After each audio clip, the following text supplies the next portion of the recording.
So we are currently surviving off of what savings we could get together before we fled the United States.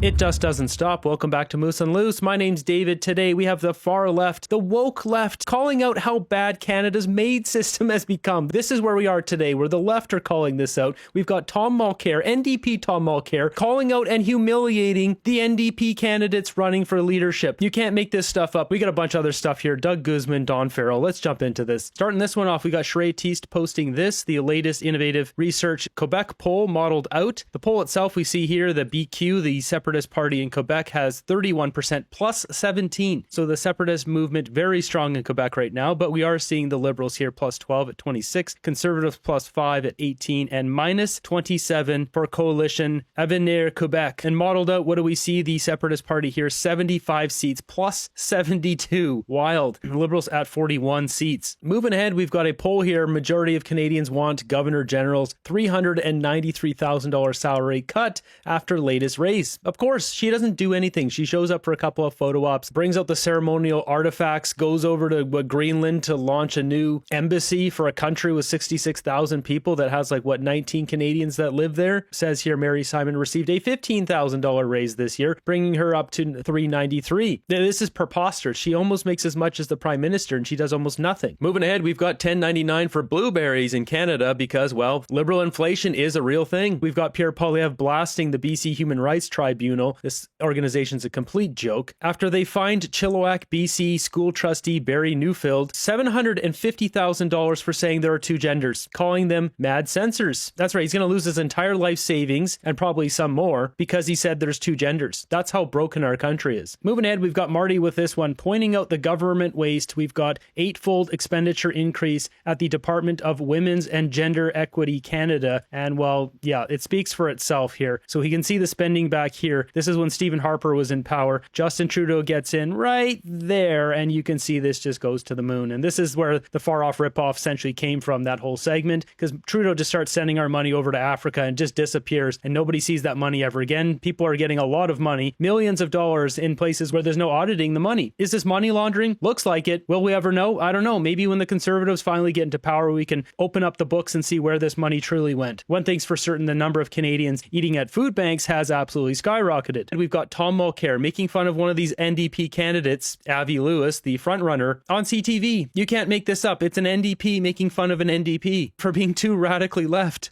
I'll give you an example. Avi Lewis has said that he wants to have government-run grocery stores. I guess he wants the government to run grocery stores because the government's so good at doing everything else. Actually, no, the government's not good at doing everything else because they can't get you your passport or your pension check. So the very idea of having the government involved in something like groceries is mind-boggling. But he's got a base, especially in the large cities, especially in the very progressive people. His wife, by the way, Naomi Klein, has been a key factor in his campaign. I just got to stop it there for a second. Not sure I ever expected Tom Mulcair to be destroying the Liberals in 2026. Didn't have that on my bingo card. She's highly regarded, and she is really a very strong voice of the left, not only in Canada, but around the world. So she's been helping. I mean, her presence and her, frankly, gravitas has been helping Avi Lewis a lot. But I don't think it's going to translate into seats. Avi Lewis has run twice in British Columbia. And you want a leader who can get you elected. Well, the starting point is getting himself elected. Jack Layton had to do that in Toronto and then, worked from there. But Avi Lewis actually got fewer votes the second time out in his election. So I don't think that there's much there to augur well other than for Avi Lewis to be putting himself forward. But I don't think that's going to translate into seats for the NDP in this configuration. The whole thing is a real mess because it's a gamble getting a seat. Heather McPherson is probably best suited to be leader because she has a seat and she'll likely keep her seat, but there's not that many safe NDP ridings. I believe one of them is the one I'm in. It's not that safe, but it's probably safe. There's a couple of them around the country, but I mean, you know it's bad when you have Tom Mulcair, NDP Tom Mulcair, making fun of the NDP candidates. I mean, look at this Brady Bunch. He just tore a strip off of Avi Lewis. You've got Farmer Joe over here. You've got the train conductor. I mean, who put this group together? That Engels guy is so crazy, they didn't even let him in to be a candidate. You've got the first Indigenous woman here that's her claim to fame, why she's a good candidate. candidate, that's not even a reason to be running. What have you done in your life? That's why you're looking through these, like, Heather McPherson seems to be the obvious choice here, but who knows who they're going to vote for. At least she was able to get a seat. Avi needs to win. He's fringe enough to pull some of the Liberal support. I think that's true. When he speaks, he's a little more charismatic than all the rest. So, and he's got the most support, the most financial support. So it probably would be best for the Conservatives if Avi wins. And while we're talking about woke, we've got this lady here from America who's complaining how expensive it is in Canada after she fled from America. So dramatic. I'm a scholar of the far right who has fled the United States to Canada, and I need help. The situation in Canada is absolutely dire. For Americans who don't know, the housing crisis here is worse than in the United States. I lived in LA for 6 years, and I have not faced rent as bad as here. When my partner, our cat, and our dog fled the United States, we headed north with the goal of being close to where our families are located, which is on the West Coast. So we are now in British Columbia. More specifically, we are in the Sea to Sky Highway in the Greater Vancouver area. We are attempting to find housing in the western side of this region. So this scholar of the far right, whatever that means, she researches the far right, leaves America thinking she's going to go to the utopia that is Canada, and goes to the most expensive part of Canada, which is one of the most expensive places on planet Earth, Vancouver. Not a lot of thought went into this. Partner and I are here on a visitor visa, which is a 6 months possible stay for Americans.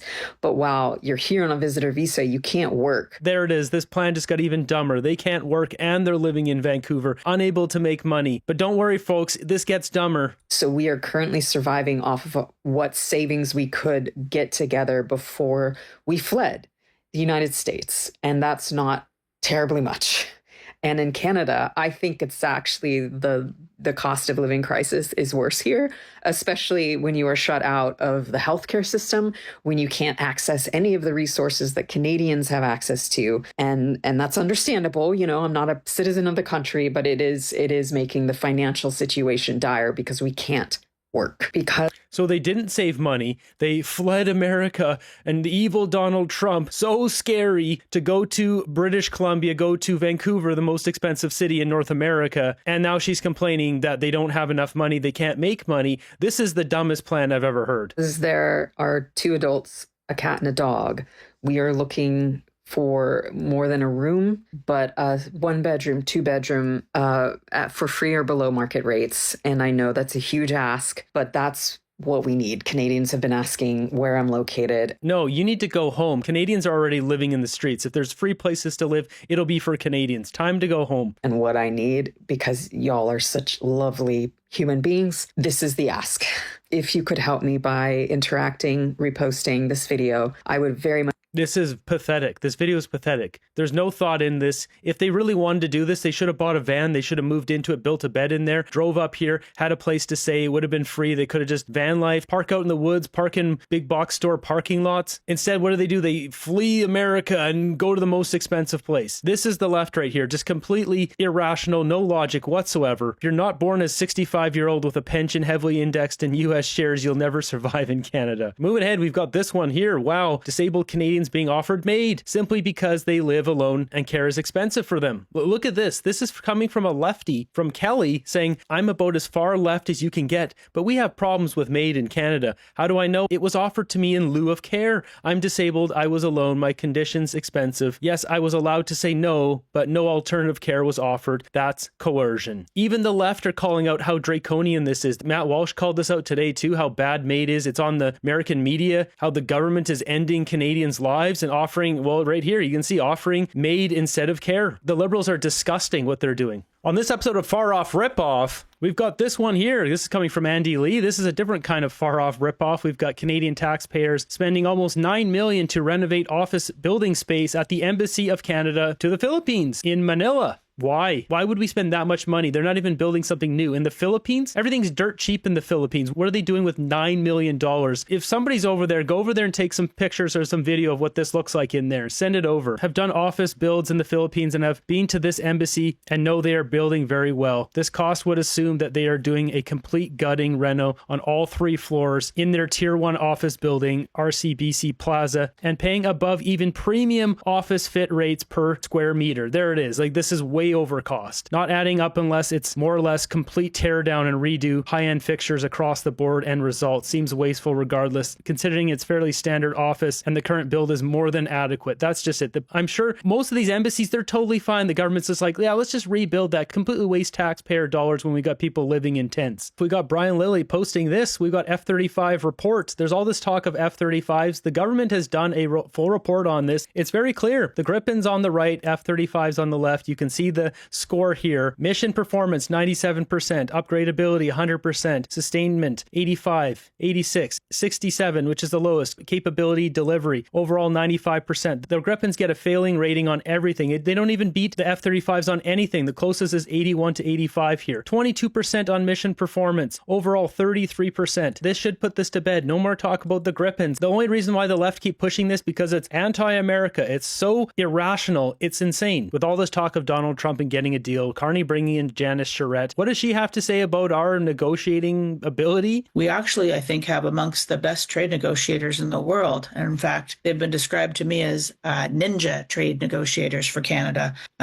We have managed to negotiate trade agreements, 15 different trade agreements around the world. Yeah, where are these ninjas? Are they on break? They retire? Where'd they go? Now I jump over to this article here on Politico. There's some interesting tidbits in here. They go through a whole bunch of stuff here and name drop a bunch of people, Carney, Bob Rennie, Melanie Joly, etc. But up here, it says person to watch Doug Guzman, the former RBC exec now heading up the Nascent Defense Investment Agency. Guzman knows Carney well, having crossed paths with the PM at Goldman Sachs in New York and Toronto. Thank you for that tidbit. I had a suspicion, but thank you for confirming that. Not that we actually expect to see him much. The agency CEO isn't even listed in the government's online directory. So I've been saying this for a while. They quietly appointed Doug Guzman. I've been pointing out how this is one of his A-team members. It's interesting to see finally the media starting to catch up with what I'm putting out here. You can see I've got the star on here. These are his A-team members. Doug Guzman. They could have mentioned too, he went to Harvard just like Mark Carney. So we've added that now to the Moose chart here so this stuff doesn't go away anywhere. And one other piece of info from this article is Dawn Farrell. So Dawn Farrell, who I also have listed as one of Mark Carney's A-team members here, which she's the one who's all wrapped up in this TransAlta Brookfield deal. These two guys went over from Brookfield. They likely got to know her very well. She used to sit on the board of ATCO. ATCO's a modular housing company. She left the board of ATCO to join Mark Carney as the head of the major projects office. Mark Carney holds a lot of shares in BlackRock, who owns a lot of ATCO, and we've been seeing a ton of ATCO ads here on X every single day. So that's a crash course on Dawn Farrell. Says here the CEO of the major projects office popped up in reports logged by Tech Resources, Firewood Metals, Rogers Communications, and the Pathways Projects and Bruce Power. So Tech Resources, right there, Tech Resources. Carney reportedly pressured Anglo American to relocate its headquarters to Canada as a condition approving the $53 billion acquisition of Tech. So there's this huge deal that's going on there. Her name mentioned in that. It also mentions Rogers and Pathways Project. Rogers is interesting because there's a lot of liberal connections here to Rogers. So we've got Rogers right here. Blackstone agreed to buy 49.9% of Rogers, and Blackstone's the one that's wrapped up in with none other than Stephen A. Schwartzman, connected to Donald Trump, also connected to Western LNG, who's tied in Apollo Global Management, Leon Black, tied to Jeffrey Epstein, which is doing that deal with KSI Lissom's LNG, tied to North Coast Transmission Line. All this stuff wrapped up. And then going the other direction here, you've got Jack Cockwell, who's one of the creators of Brookfield. He's on the board of directors of Rogers. We've also got Navdeep Bains, former Liberal under Trudeau, moved over to a chief corporate affairs officer at Rogers. And as for the Pathways Project, I'm going to redo this section here so it's easier to read, but these are the major projects. The Pathways Project was announced as one of these, and Mark Carney's invested in ExxonMobil, ConocoPhillips, and Canadian Natural Resources, all companies a part of the Pathways Project. So these are all direct conflicts of interest. This is a carbon capture and storage project that helps Mark Carney roll out his net zero agenda and boost his 3% carried interest off his Brookfield Global Transition Fund 1, which is going to make him, well, stinking rich. And while we're talking about Carney, what's he up to today? Well, he showed up at this housing announcement. They shut everything down for him. No hard hat, no problem.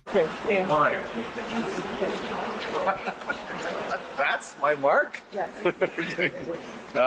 Fantastic. Yeah, it's very professional here. Well, listen, it's a great pleasure to be here with. So he just goes on to thank a bunch of people, but he does drop one tidbit here.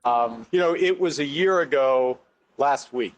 I was during the leadership campaign at that time. I went to UBC's Smart Structures Lab to look at the various ways that prefabricated factory housing, modular housing could be accelerated, some of the best research there.